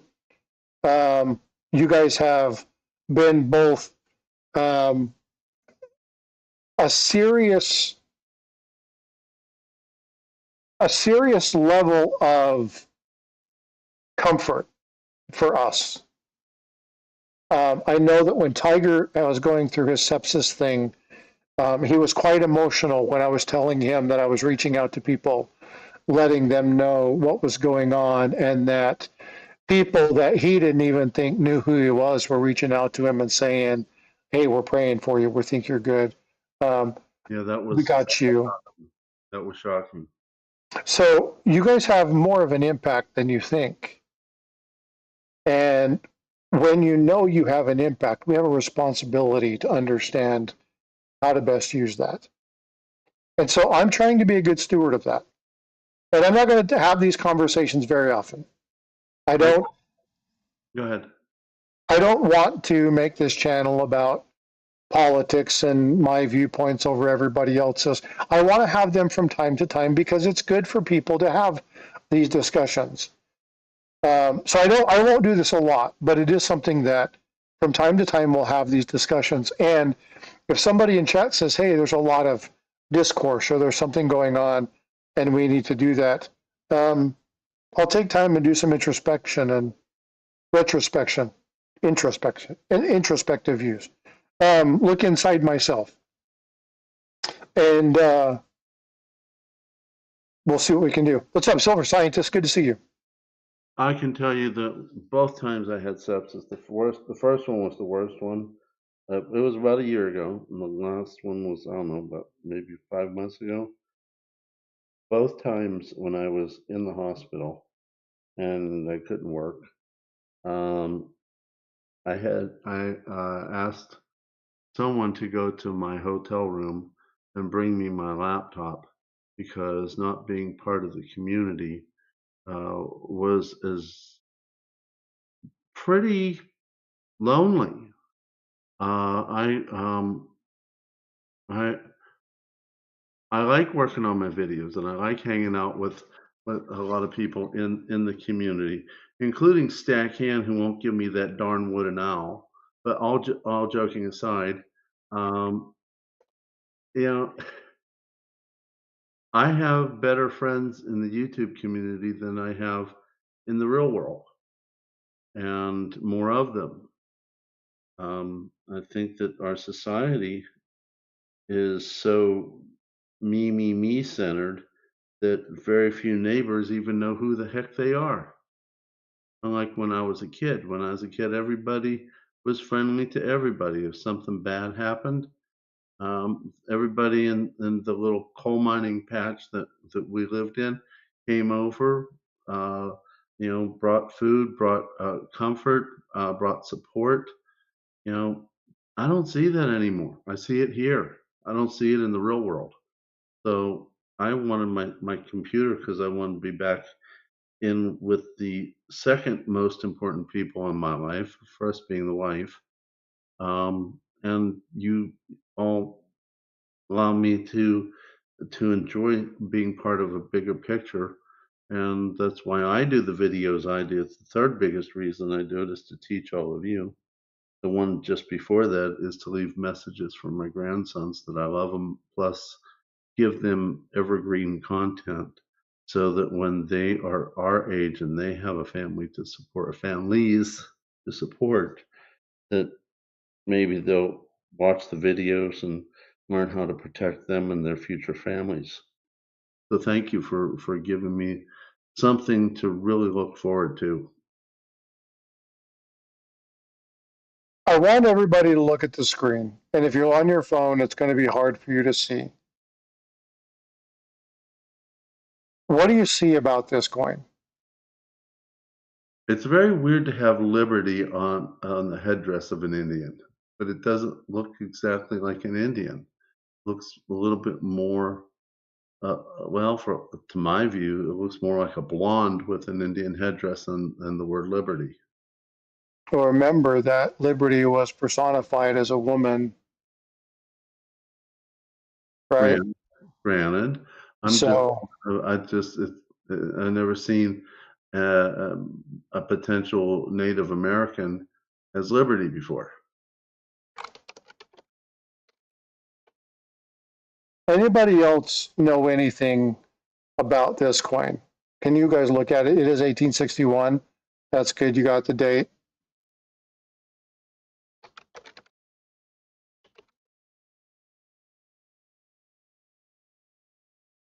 She's got a pearl necklace. Sorry, I'm not a numismatist. I probably say things that are not numismatically correct. They're freaking awesome. Hopefully that's a little bit bigger for you.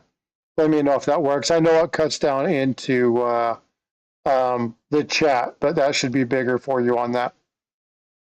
AUBU, is that penny or is that gold? That is a penny. It's supposed to be. Let's go ahead and flip this over really quickly. And let's look at this. And you guys see anything with this?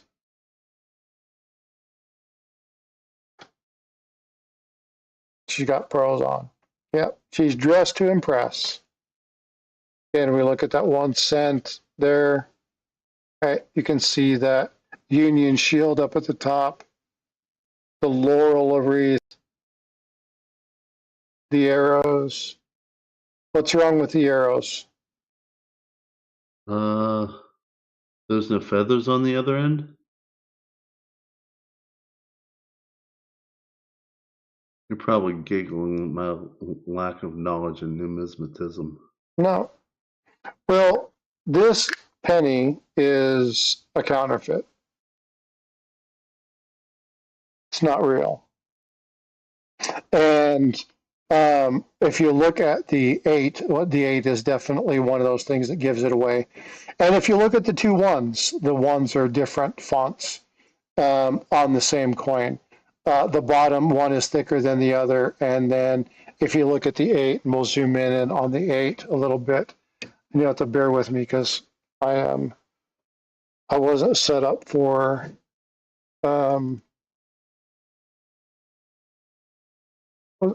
this. But if you look at that 8, you can see that 8 it's not right. It's been cut. It's been placed together. The fonts between the 2 ones are different. This is definitely a fake coin. And if we want to zoom in to that Liberty, and we look at that Liberty, we see something there. There's something about that Liberty that just doesn't look right. And so one thing that I'm going to be doing is, and I've got permission. Yeah, exactly, Silver Scientist. It kind of looks like a chain link on an 8. One thing I'm going to be doing is after my interview with the AECF, I'm going to be putting out some more content. I'm actually going to be releasing a video on counterfeits that actually came from them. It was actually commissioned and put together, but they've told me that they like my mission and they have given me permission to drop that video on my stream. So that next video that comes out, it's not me doing AI, it's actually somebody else's video, but they want me to share it on my channel. And so, yeah, it's definitely been tooled. There's definitely serious issues with that. Um, the thickness of states, and you'll see some stuff within the, oops, I froze up a little bit, within the lettering. So there's some, when you understand this, there's definitely some things that you'll see within the headdress, and then it's missing all of the detail there at the bottom of the headdress. It's very blurry, very blotchy. The headdress doesn't attach. You'll see some different things. But we're going to talk about some of these things, but this one is about a gold coin and why this particular coin was so specific.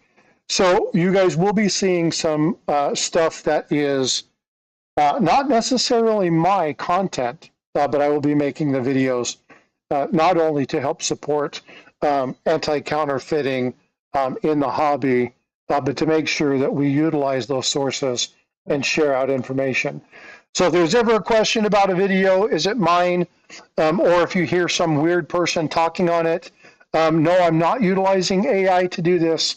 These are videos that are being asked by these other agencies that are in this job of actually trying to identify and stop counterfeiting from coming into the U.S. So again, a lot of really cool things happening to the channel. So we'll see. And I think I said this a little while ago, I'm just about to turn 1 million views. So when I hit my million views, which should be probably next weekend, if the trend stays the way it's supposed to, I'll do a little bit of a giveaway and something celebrating the million views. Next big milestone is obviously when I get to 7,500 subscribers. So if we can get to 7,500, but make sure you're over and subscribing to Tiger Stacker, because you're only a few away from. I'll tell you here in a sec. Let me go over there. I'll tell you just a moment. Only a couple clicks away. I have 1,968 subscribers, which means I need 32 subscribers or more to break 2,000, which I would be really super grateful for.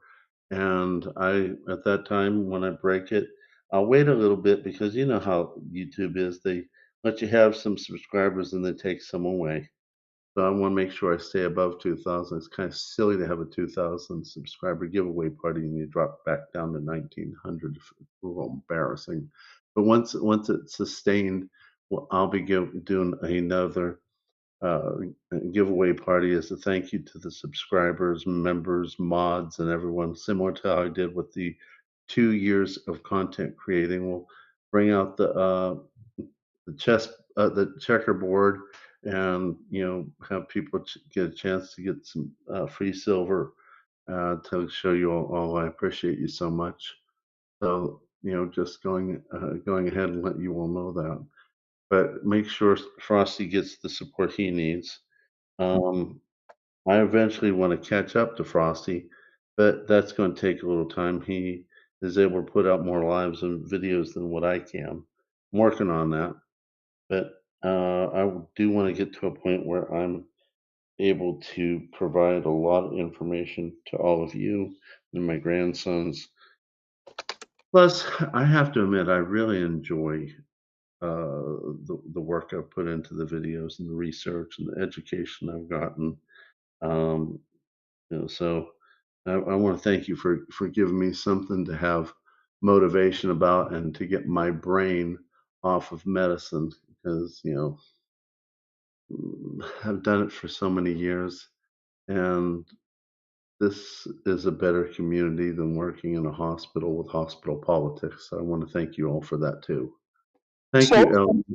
I haven't done this, and I just realized Freaking Awesome gifted 5 memberships, and I told him thank you, but I didn't announce it. Um,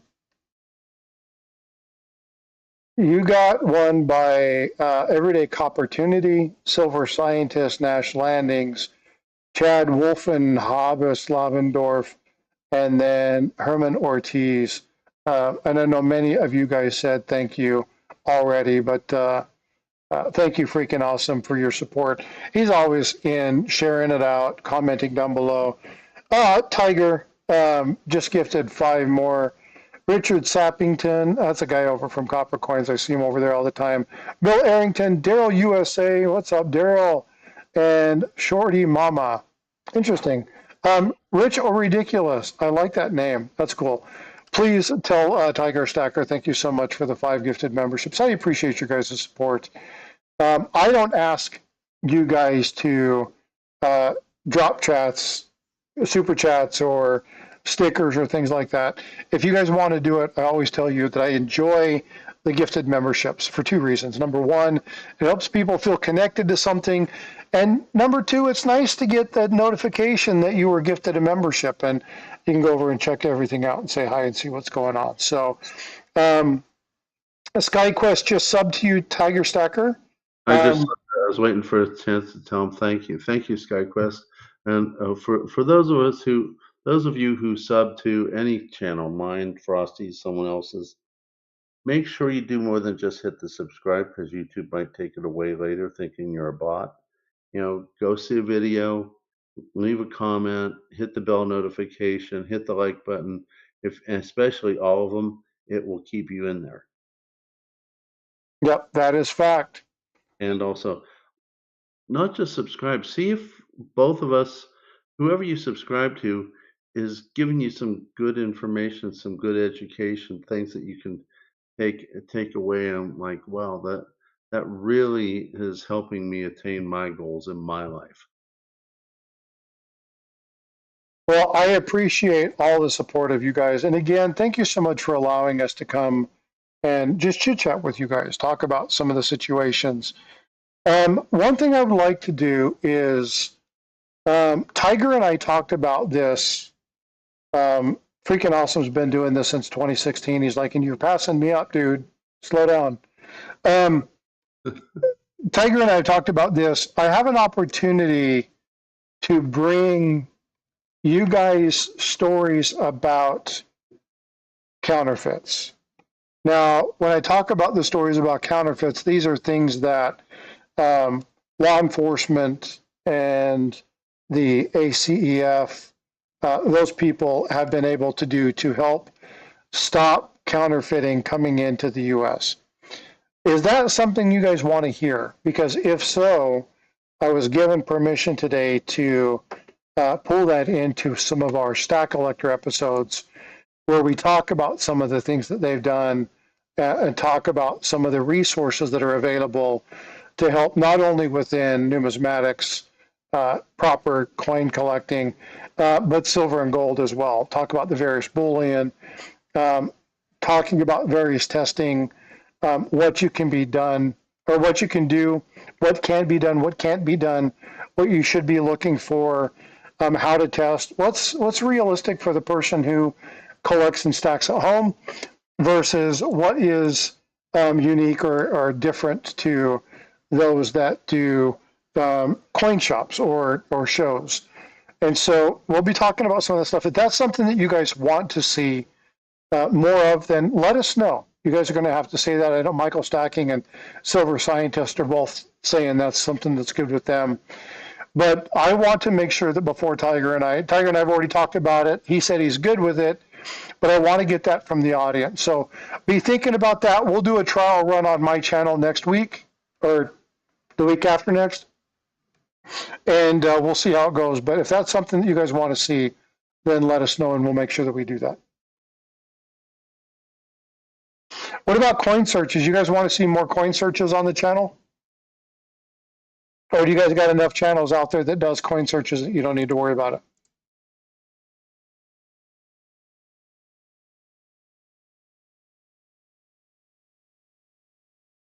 I'll just come out there and watch you go through it. Sometimes I actually learn something, but I just enjoy watching people, go on the hunt. Neil, older coins as in ancients or older coins? Do you want me to show a coin and not my thing? I don't have the patience. A lot of people are that way.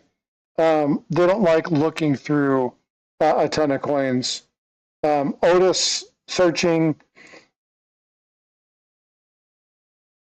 So we can look through a couple different things, and what I'll try to do, and this is something one of the videos, uh, one of the multiple video ideas that I have is talking with various people about, and this, hey Mike, what's going on, bud? Talking with various people about stories that they've been involved in, and this is something that Mike Nodelman and I have talked about, and trying to bring more people in, not necessarily in an interview state, but to say, hey, what were you doing during this time frame? Or I used to work at the Mint. What did you do? How was it? What was the security like? You know, kind of get just inside connection to some of the stories that are out there. I've got a gentleman that's going to be talking about some of the law enforcement things, law enforcement side of counterfeiting. So again, a lot of cool things. I actually reached out to Mike about an idea. I need to message you tomorrow, Mike, and explain to you what I want to do and find out what's going on. SkyQuest and I and my daughter had an amazing time when he came to Kerrville to see the eclipse. Unfortunately, the eclipse got clouded out. You were only able to see a little bit of it. But we got to meet SkyQuest and go hang out with him and pick him up from freaking awesome and at the airport and take him all the way down. We came back, had dinner, met with freaking awesome and teacher. Was there somebody else? I think it was, no, just the four of us. And just good times. So if you guys are ever in the area, again, I'm really looking forward to meeting Czech tomorrow. But if you guys are ever in the area, in or around Charlie. that San Antonio area, please let me know and we'll make sure that we to do that. Yeah, Neil, I got fired from a calendar factory for taking off too many days. That was bad. So, yeah, lots of fun.